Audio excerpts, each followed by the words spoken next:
السلام علیکم پاکستان، سنو پنجاب کی جانب سے آپ کا میزبان مطاہر گل آپ کی خدمت میں حاضر ہے۔ اس وقت میں لاہور انارکلی میں موجود ہوں اور میرے پیچھے جو آپ مقبرہ دیکھ رہے ہیں یہ قطب الدین ایبک کا مقبرہ ہے۔ قطب الدین ایبک کون تھے، ان کی کیا ہسٹری ہے، کہاں پر پیدا ہوئے، کہاں پر وفات پائی، آج وہ تمام تفصیلات آپ کی خدمت میں پیش کروں گا۔ ان کی جو موت ہوئی تھی وہ گھوڑے کے اوپر سے گرنے کی وجہ سے ان کی موت ہوئی تھی، ایک حادثاتی موت تھی۔ لیکن اس وقت میں آپ کو قطب الدین ایبک کا جو مقبرہ ہے اس کا میں ایک چھوٹا سا وزٹ کرواؤں گا۔ مقبرے کی اگر ہم دوسری جانب جائیں تو یہاں پر ایک خوبصورت سا باغ ہے چھوٹا سا، وہاں پر بینچز وغیرہ بھی پڑے ہوئے ہیں اور اس کے چاروں طرف، اس مقبرے کے چاروں طرف پرنٹنگ پریس ہیں، شادی کارڈز جو بنتے ہیں، وزٹنگ کارڈ بنتے ہیں، ان کی ایک بہت بڑی مارکیٹ موجود ہے۔ اور اگر دوسری بات میں کروں تو میرے باہر آپ دیکھ سکتے ہیں کہ ادھر ایک باربیکیو کے جو اسٹریٹ فوڈ ہوتا ہے وہ بہت زیادہ مزے کا ہوتا ہے لاہور میں۔ اور آپ کو پتہ ہے پنجاب اور پنجاب کا جو اندرون شہر لاہور ہے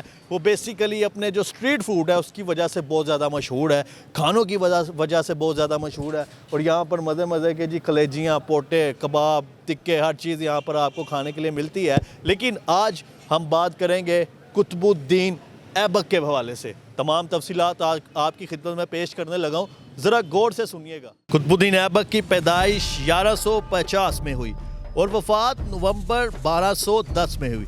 بڑے صغیر کا پہلا مسلمان بادشاہ جس نے دلی میں اسلامی حکومت کی بنیاد رکھی، جو دلی سلطنت کے نام سے مشہور ہوئی۔ قطب الدین ایبک غوری شہنشاہ محمد غوری کا ایک ترک جرنیل تھا۔ وہ شمالی ہندوستان میں غوری علاقوں کا انچارج تھا اور 1206 میں محمد غوری کے قتل کے بعد اس نے دلی سلطنت 1206 اور 1526 قائم کی اور مملوک خاندان کا آغاز کیا، جس نے 1290 تک سلطنت پر حکمرانی کی۔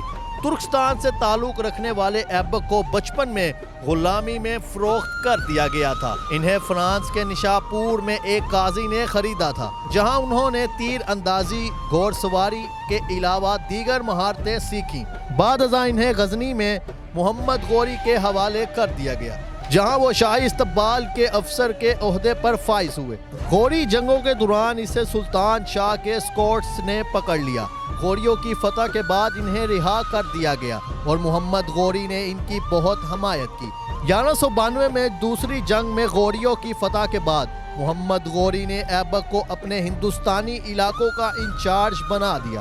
ایبک نے چاہمانہ، غداوالا، چولوکیا، چندلیا اور دیگر ریاستوں میں متعدد مقامات کو فتح اور چھاپا مار کر شمالی ہندوستان میں غوری طاقت کو وسعت دی۔